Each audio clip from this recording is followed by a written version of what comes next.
No, you're going to advance. All I have to do is click this. Yeah, or the arrow. Yeah, the arrows, yeah. The arrow. Okay. Yeah. Hello, everybody. Can I be heard in the back of the room? Yes? Good. If I ever lapse into inaudibility back there, just give me the universal signal, and I'll try to speak louder. First, I want to thank Life and Jorgen for their extraordinarily generous invitation to be here. It's such a pleasure to be here with a very distinguished company. I've really written a paper that ended up being two papers, and one about global responsibilities vis-a-vis Haitian rights in the Dominican Republic, and the other more particularly looking at international solidarity with Haitian rights, and making the argument that international solidarity should be written into a larger history of global involvement with Hispaniola, in which there's a greater need for reflection about the impact that outside actors have had on events and trends within the island. I have a paper version that I'll be modifying in response to the questions and comments that I get here, and I'd be happy to share that longer paper version of my talk with any of those present later on. So I'm going to paint with a very broad brush an overview of just part of the history of the current Haitian rights crisis in the Dominican Republic. For clarity's sake, let me signpost first where I'm going by anticipating my three main points. The first is that from a historical perspective, it's useful to adopt global as well as national and binational perspectives. My second point is that when we view the issues through a global historical lens, questions arise about the international community's responsibilities. What accountability in particular is to be asked for commission of past wrongs which stand at the historical foundation of today's crisis? As a vehicle for discussing the international community's responsibilities, I propose a concept of compound perpetration of human rights infringements, in which Dominican capitalists and governments of the late 20th and early 21st centuries may be viewed partly as heirs to a system of Haitian labor incorporation and exploitation set up in the first quarter of the 20th century under the North American aegis. A third contention is that international human rights is the latest chapter in this long history of foreign interventions. The imprint of international human rights pressure must be spoken about as we ponder why the Haitian rights scene has changed at an accelerated pace since especially the late 1990s. I ask whether a paradigm change may be imagined in which international human rights professionals relax their assumption that the world is made up of politically discontinuous space, strictly divided by national borders, and instead promote narratives of international connection.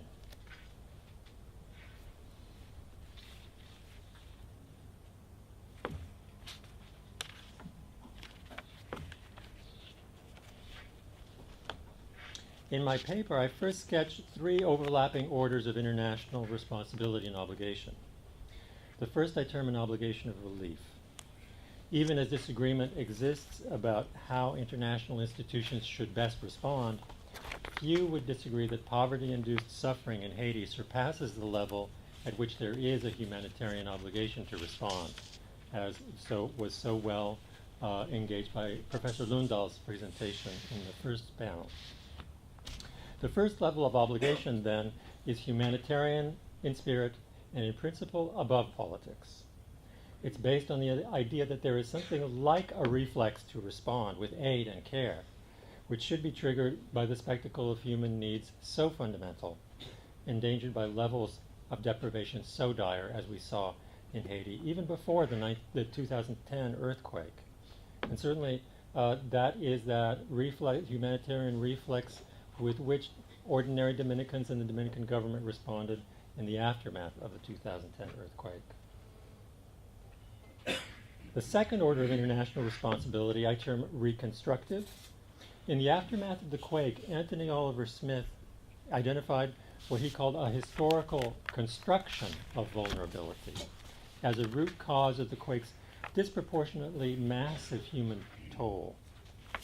This second level of international obligation, then, is inherently political and is rooted in an awareness of what moral philosopher Thomas Pogge called the common and violent history of the world's affluent and poor, that connectedness of places in the global south and global north. The governing metaphor here is structure, a basic assertion being that Haiti has been placed at a structural disadvantage in the community of nations through colonial exploitation, neo-colonial domination, unequal terms of trade, natural resource extraction, and crushing international debt obligations. These are forms of disadvantage for which the beneficiaries in other nations may justly be asked to provide compensation. It is, however, the third restorative order of obligation to which I give particular emphasis. We don't even have to talk about structural causality to establish international historical responsibility vis-a-vis today's Haitian rights crisis in the Dominican Republic. Even if we look just at agencies of the United States government and US-based international corporations, there is a case to be made not just for structural causality, but for direct international culpability for human rights infringements on Hispaniola. Evidence of direct US responsibility raises another kind of question about international obligations. What kind of international obligation would follow from an admission of complicity in the compound perpetration of human rights abuses? One scenario of compound perpetration is where agents of a dominant state historically instituted a rights-abusing system in a weaker state, the colonial or neo-colonial moment, if you will, which it had invaded militarily and bound politically and commercially to its sphere of influence, only to hand that system of abuse more or less intact to a successor client regime, the post-colonial moment, when the invaders withdrew. It's a scenario that is common to much of the post-colonial world. It's not just a thing that we're talking about in relation to Dominican Republic. In that scenario, compound perpetration means having had a direct hand in establishing practices that continue to produce harm today, albeit under the command of a successor elite. How am I doing on time? Am I about halfway through? Oh, you go even more. Even more? Yeah, yeah.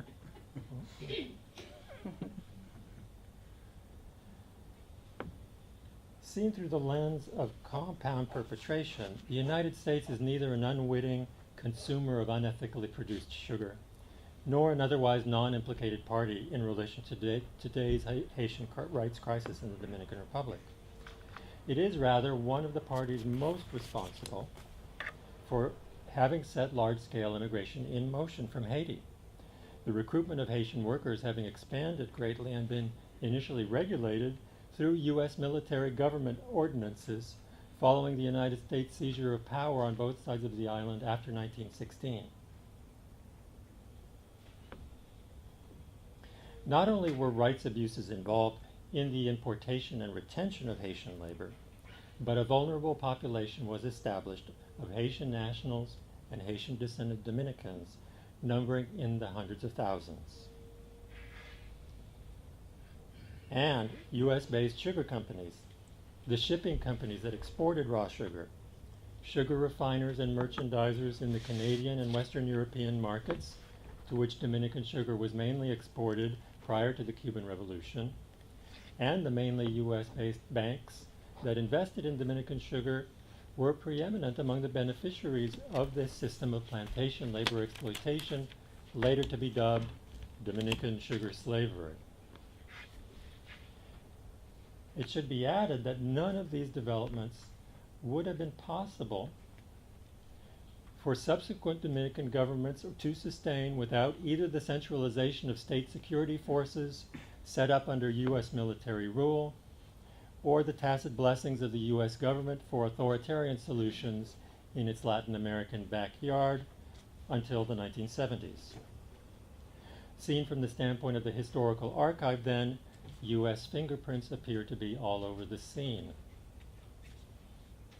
A crucially important question is whether looking at international complicity in this way is tantamount to giving a free pass to Dominican interests that have also profited from grossly underpaid Haitian labor for decades. The answer hinges on another fundamental question in human rights studies, which is whether human rights must always follow a retributory logic, centering on the indictment in prosecutorial style of one alleged perpetrator and the imposition upon that perpetrator of norms compliance under pain of sanctions. If we believe that bringing wrongdoers to account through an exposition of evidence in prosecutorial style is indispensable, then the idea of compound perpetration is probably an unwelcome intruder.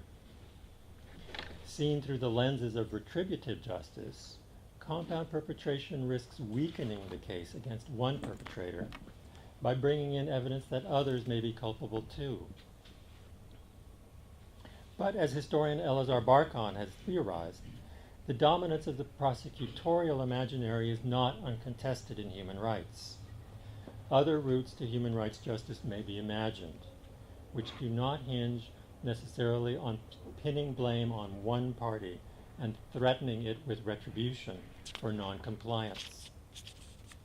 Alternative modes of seeking justice, which are restorative rather than retributive, might also contribute to producing a more complete justice by asking all the states historically implicated in the wrongs to contribute to the larger effort of reparation. Here it must be added immediately that the realpolitik of international human rights stands immediately off scene. I'd be very interested in hearing the perspectives of those present today. It may be that I am simplifying the matter too much. Yet it seems to me that the imagined endgame for international human rights monitors and lawyers has always been tacitly assumed to revolve around the United States, the EU, and international organizations exerting the kind of pressure on the Santo Domingo government that will make it back down. The inclusion of this Machtpolitik assumption in what is on the surface a non-political campaign is one reason, but not the only one, why in the second half of the paper, call it the other paper, I also argued that the last 35 years of international human rights pressure should be written into the history that I'm sketching today of global responsibility for the Haitian rights crisis in the Dominican Republic.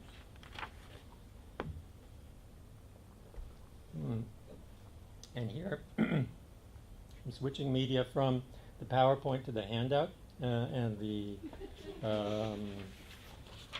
Verso side that has this is really a synoptic table that pretty much sums up that second part of my paper.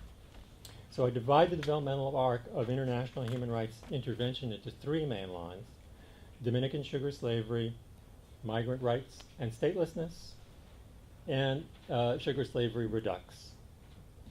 Each of these three lines differs in not only in its framing of the issues, but in its lead personnel, the methods that are favored by its advocates, and the advocacy coalitions that propagated the message. So there's a really interesting matching up of message to the social composition of the message, of the people bringing the message. While each approach has garnered considerable international attention, each has also shown important weaknesses. For brevity's sake, I'm going to skip over the first and last lines of intervention referring to Dominican sugar slavery, and just refer anyone who's interested in my treatment of those issues to my paper. In the little time that I have left in my presentation, let me focus instead on the line of intervention organized around strategic litigation. The growth of community-based membership groups dedicated to the defense and promotion of rights for Haitian descendants was a crucial first condition. Taking momentum in the 1990s, Dominican-based community membership groups led the way in redefining the Haitian rights struggle as being at core not about contemporary slavery, but about the rights of legal residency for de facto immigrants, the right for all workers to organize trade unions freely, women's economic empowerment and right to sexual self-determination, and above all, rights attendant upon the recognition that the Dominican-born are Dominican citizens. This framing of the issues was radical, multifaceted. It encompassed all of the layers of what I call the onion of oppression. But in its early years, it was also being completely ignored at the international level. One pivotal moment, there we go, I'm falling behind. One pivotal moment was an extended field visit in 1998 by Berkeley International human rights lawyer Laurel Fletcher and her then student Roxana Altholz. They submitted an unpublished report to the Inter-American Commission on Human Rights, setting forth the priorities that had been articulated by frontline Haitian rights defenders, including Haitian labor rights activists and Bate-born leaders of Haitian Dominican community organizations. The Berkeley lawyers' participation would ultimately bring about a decisive turn toward a broader rights agenda, to be pursued largely through strategic litigation in Dominican and international courts. Arguably as important as the legal methodology has been the contribution that the lawyers made toward a more productive redefinition of the issues. Add to that the meta-methodological priority that they attached to prior consultation with frontline rights defenders, people who either had been difficult to identify at an earlier moment of international human rights solidarity or who had been unjustly ignored by fact-finding missions. Strategic litigation has won major victories at the International Court of Human Rights, victories that were gone over both by Bridget Wooding and other panelists today. Yet I regard it as an achievement of equal significance that the strategic litigation process eventuated in a major revision of human rights professionals' understandings of the issues. While recognized that much is owed to this partnership between frontline rights defenders and international human rights lawyers, weaknesses in this approach too have become evident. A series of laws, high court verdicts, and bureaucratic measures internal to the Dominican Republic, which were gone over by Cristobal Rodriguez, has shifted Santo Domingo's official stance in the wrong direction, toward legally codifying ethnic exclusionism rather than accepting the rights claims of Haitian ancestry Dominicans.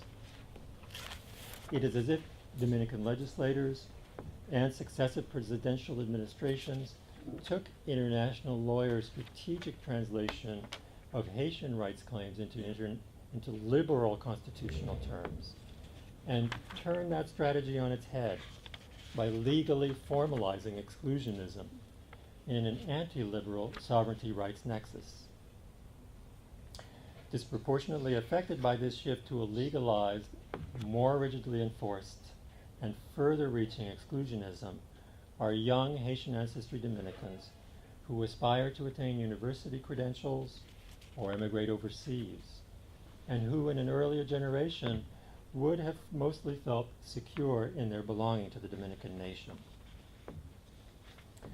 I'm open to the objection that I may be exaggerating the procedural normativity of these recent trends. Yet one point on which I hope we can agree is that much has changed in the Dominican Republic, and things seem set to continue to change at an accelerated pace.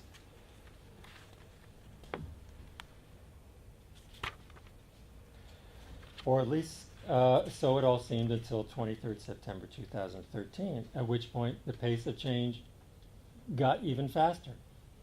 To my eyes, it seems now paradoxically less certain than it did before September 23rd that the political war has in fact been won by anti-Haitian opinion.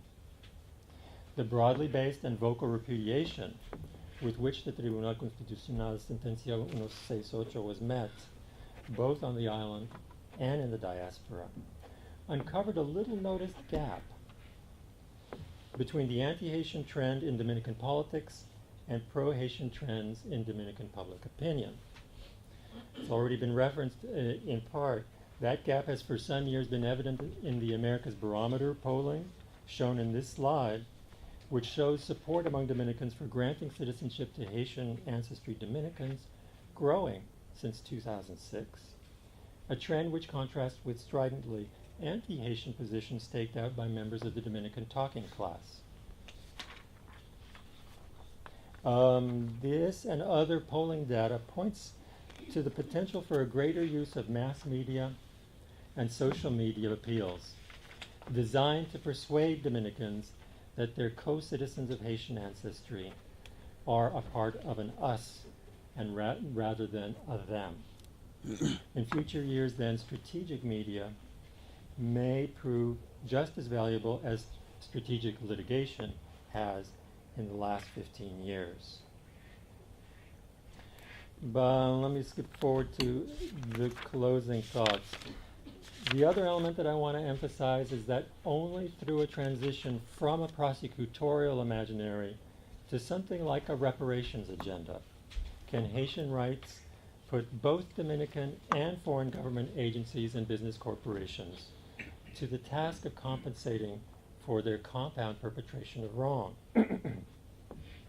That may seem idealist, yet I think one conceptual tool for that recasting is already in place.